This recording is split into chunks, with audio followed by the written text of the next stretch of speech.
Hello and welcome to Housecall. I am your host, Dr. Stephen Kariya. On this episode, we have a special guest, Dr. Joe Hsu, who will be discussing children and vaccines.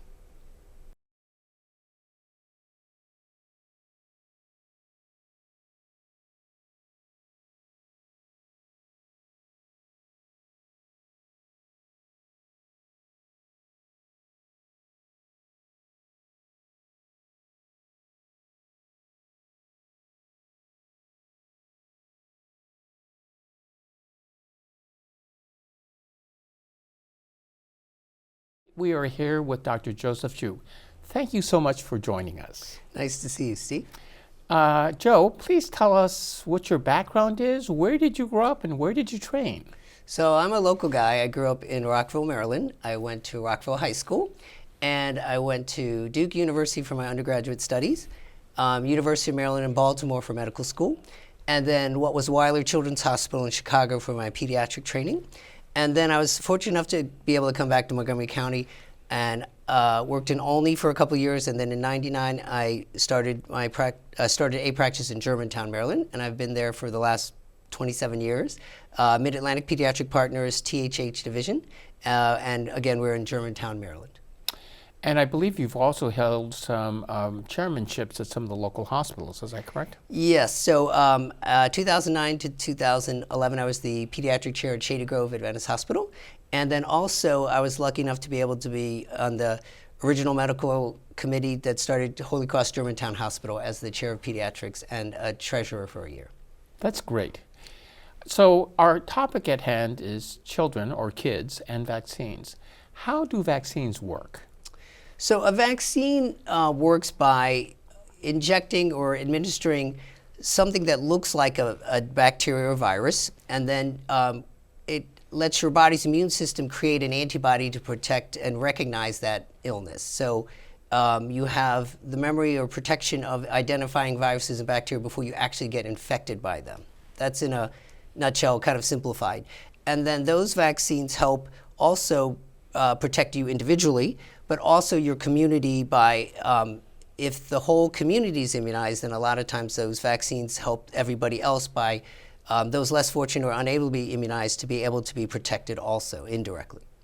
So are vaccines safe? That's a common question that people have.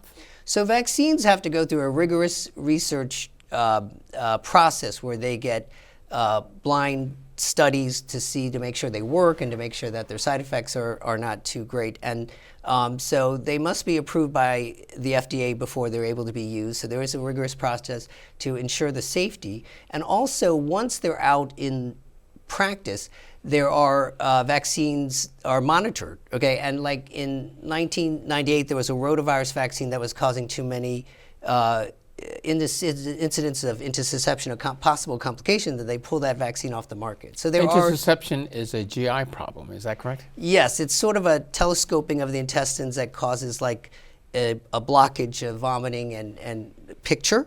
But so there was a higher incidence of that with that vaccine, so they actually decided to stop making that vaccine and for a while till they came up with a new version that didn't have that. So there is a process to monitor after they've come to be used to ensure safety is being monitored. So there are constant safety measures both before the vaccine is introduced as well as ongoing after the vaccines are implemented so that people can feel very safe about the safety profile of these vaccines, correct? Yes, I agree that it's a very rigorous process and there's a process to monitor, so parents and people should be comfortable that the vaccines are vetted for safety.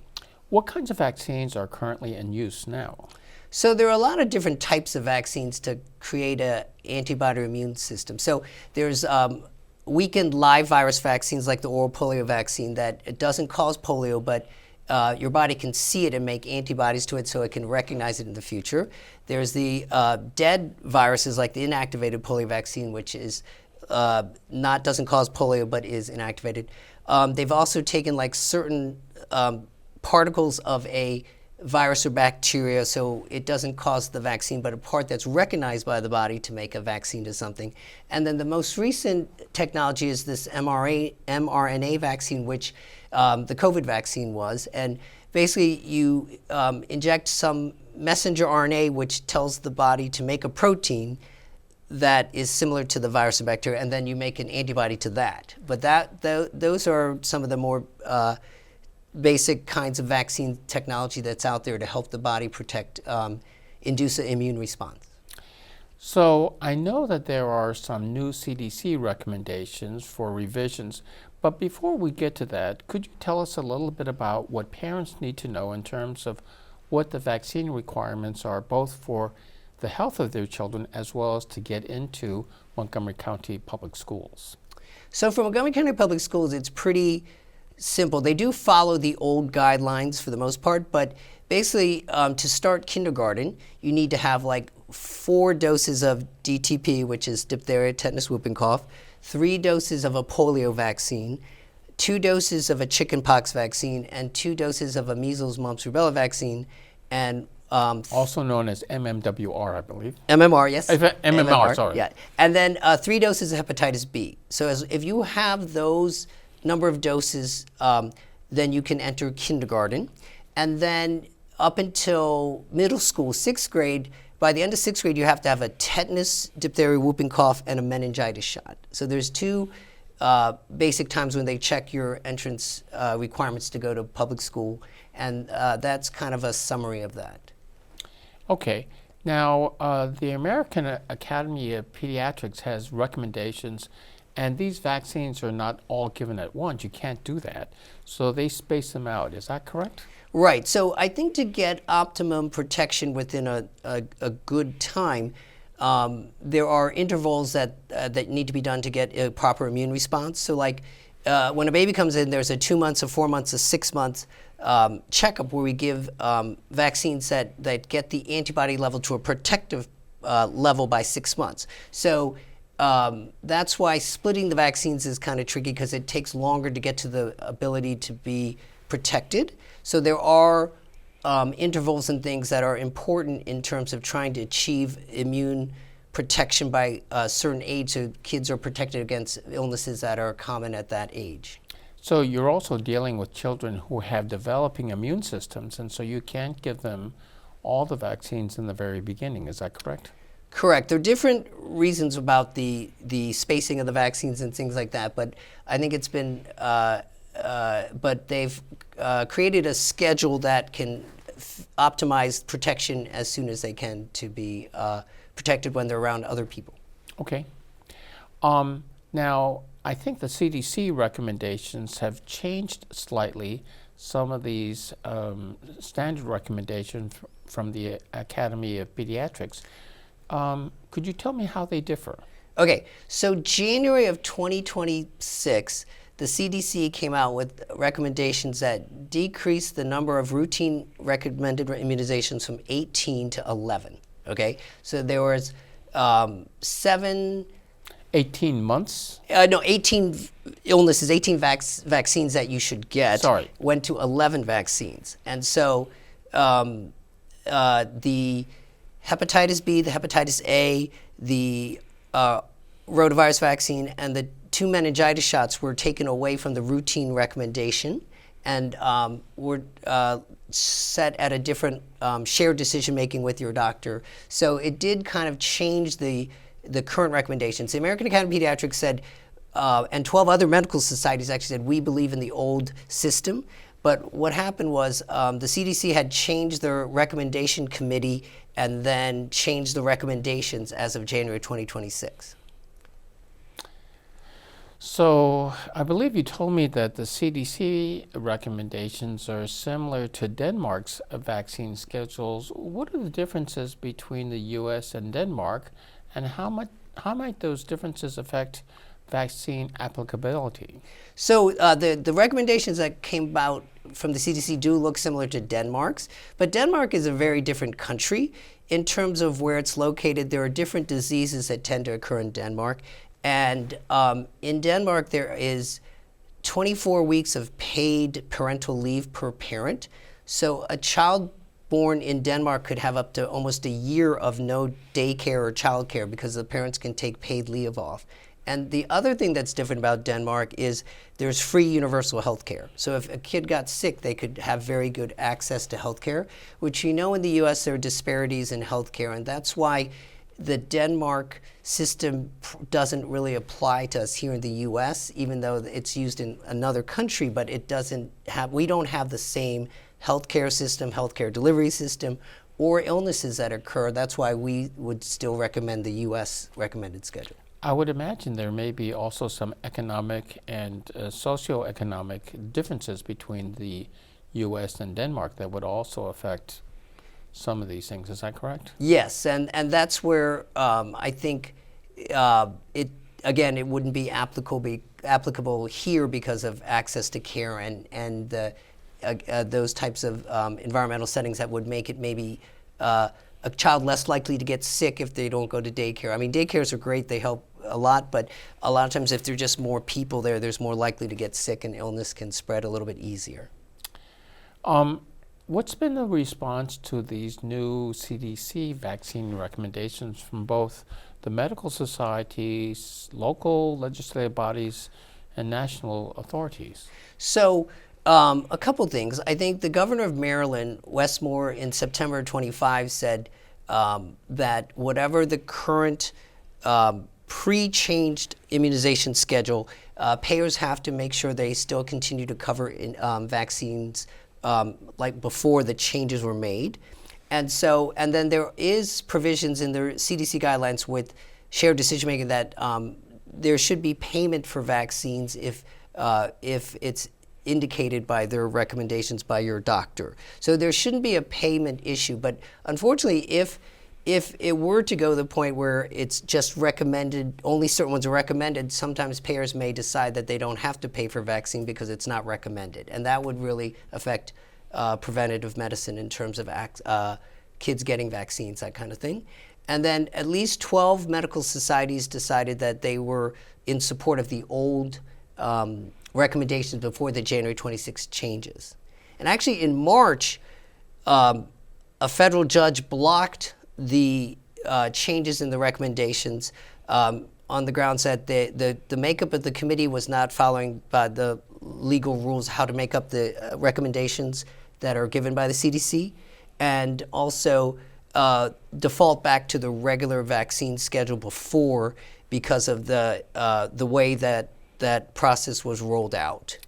So I think for many consumers and for a number of healthcare professionals, this has been a very confusing, fairly disruptive set of changes. How has it affected your practice in particular? So I think our practice, we've been fairly lucky. We haven't gotten a lot of pushback in terms of vaccine hesitancy with all these changes. So for our practice, when we have a prenatal and meet new families, we said, hey, we believe in the vaccine schedule as it is. We're not into like splitting vaccines and stuff like that. So if you are not interested in immunizing your child by the normal schedule, you may want to find a different provider because we're not as flexible as maybe others are, because we do believe in the system. So because of that, I think we have not had a lot of pushback with some of these changes. And on the contrary, when I've talked to some of my coworkers about our patients in our practice, they said that they would consider leaving if we didn't mandate that everybody had to stick to that, to the regular schedule, because they weren't comfortable bringing their kids somewhere where they weren't providing the normal schedules. Well, that's great. I'm going to ask you to stop there. So we have to stop for a public service announcement. This is Dr. Stephen Kariya on the show Housecall. Please stay tuned. Right after the break, we'll be getting back to our special guest, Dr. Joseph Hsu, talking about children and vaccines. Where did the time go? I don't know how I got here. You've done the hard part. You quit smoking. Now do the easy part and get scanned for lung cancer. If you smoked, you may still be at risk, but early detection could save your life. Talk to your doctor and learn more at savedbythescan.org. Welcome back. I'm Dr. Stephen Kariya, host of Housecall. My special guest tonight is Dr. Joseph Shu. He is talking about children and vaccines. Welcome back. Thank you, Steve. So, could you tell us a little bit about what facilities there, how is the coverage for vaccines? Is it well covered here in Maryland? And what do we do about children who don't have health insurance coverage?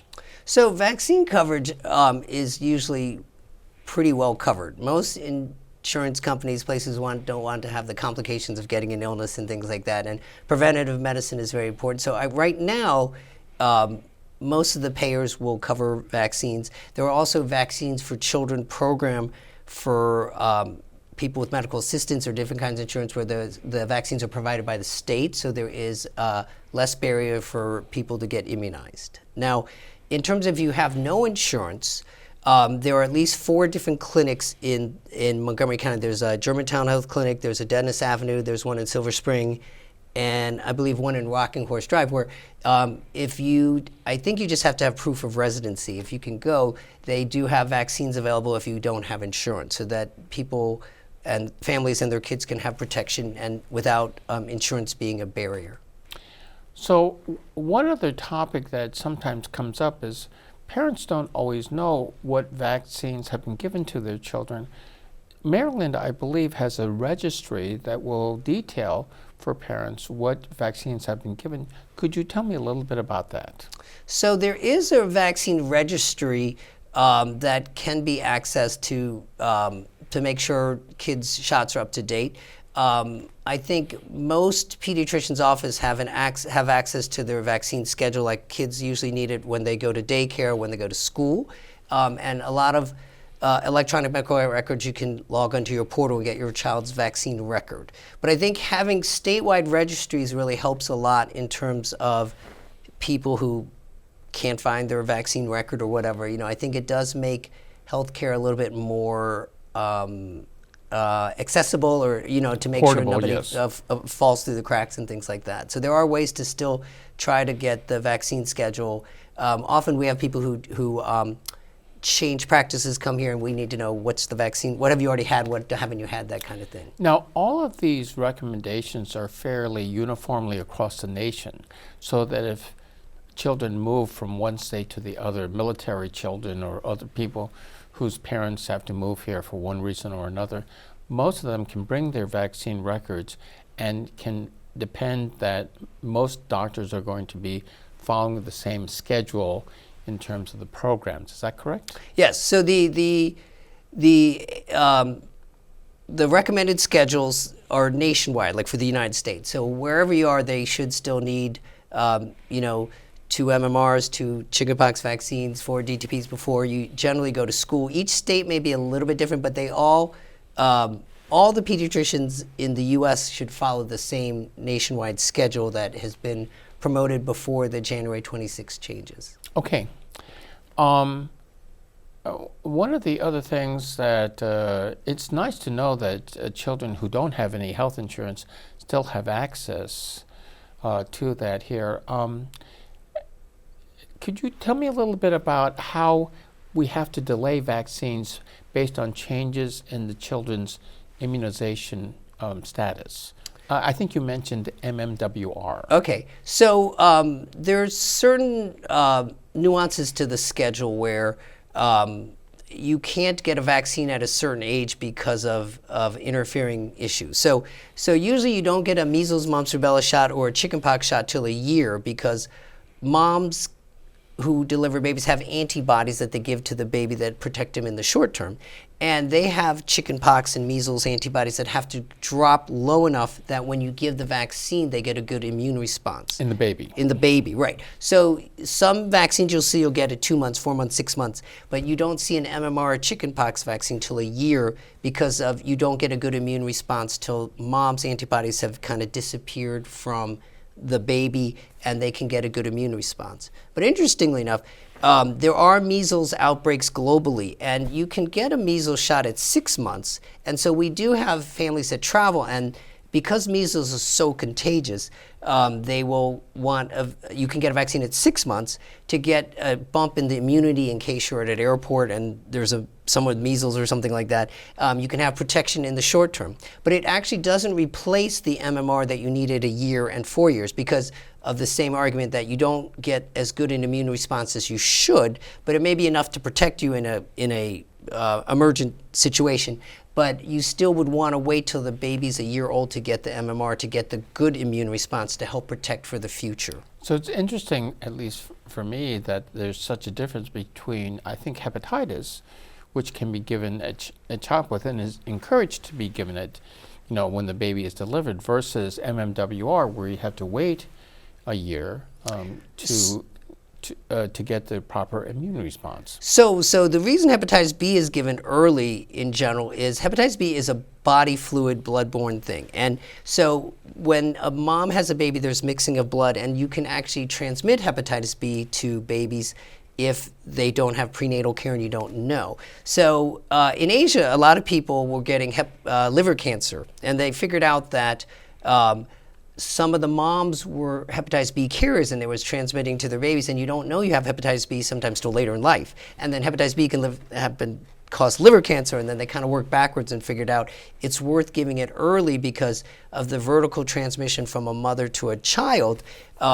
Most of the time we have prenatal care and they can check for that kind of thing and give a hepatitis B immunoglobulin or a protective antibody when the baby's born if mom is a positive carrier. Or we kind of assume all babies, it makes sense to give it as a baby because their risk could be at birth, even right when they're born from mom to child. So you'll see that that's given early on, and that's not like a super contagious thing. You're not going to get that like casually. You're going to get it like more from close contact.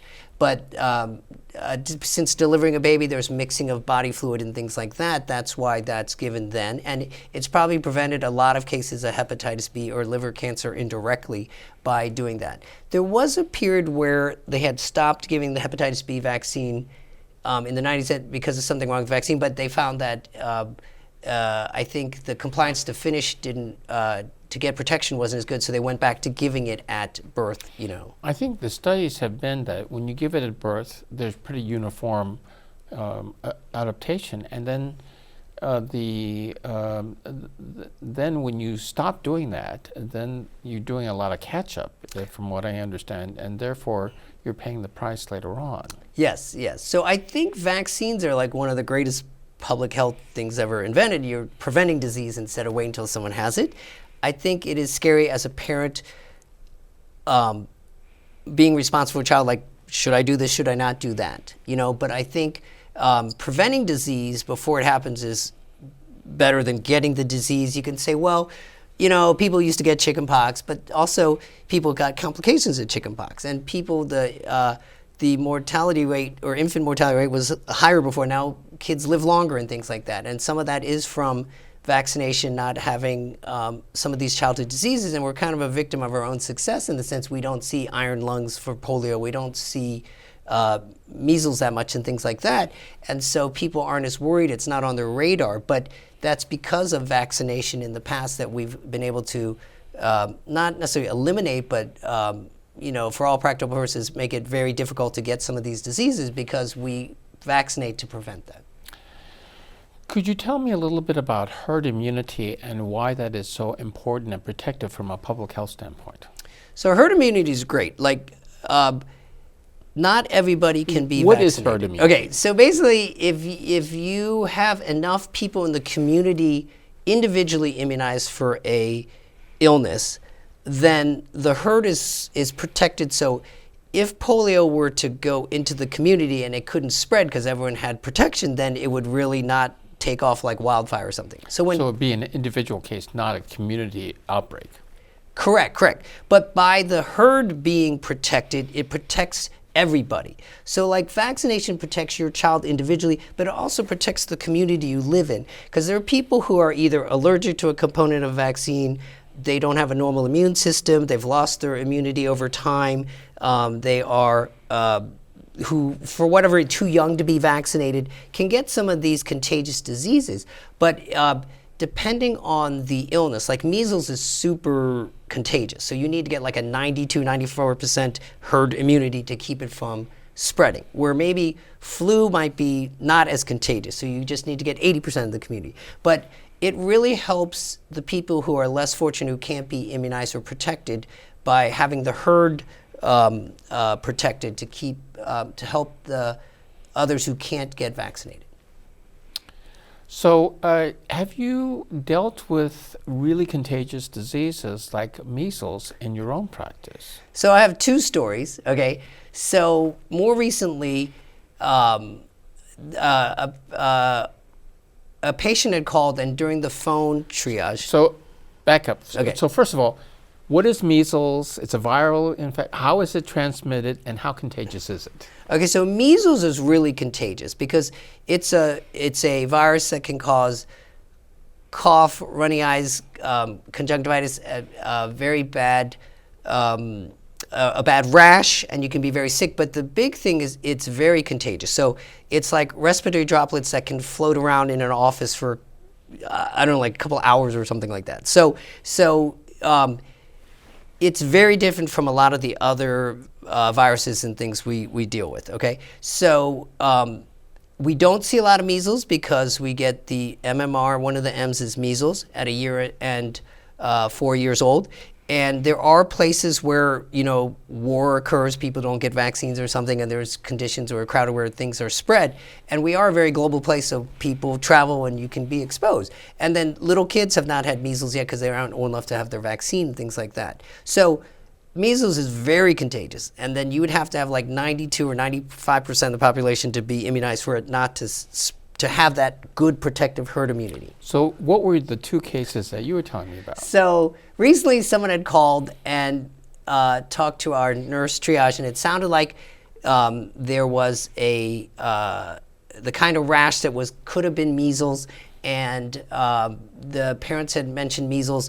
And so usually when we hear that in our office, we say don't bring him into the office because we don't want to get everybody infected. Okay? Yes, including the staff and correct. everybody in the Okay, in and the I'll tell you that about waiting our room. second story. Okay, so what I ended up doing was gowning and having them meet in our parking lot and go out to see them. Now, fortunately, I've already had 2 measles vaccines, so I can't get measles.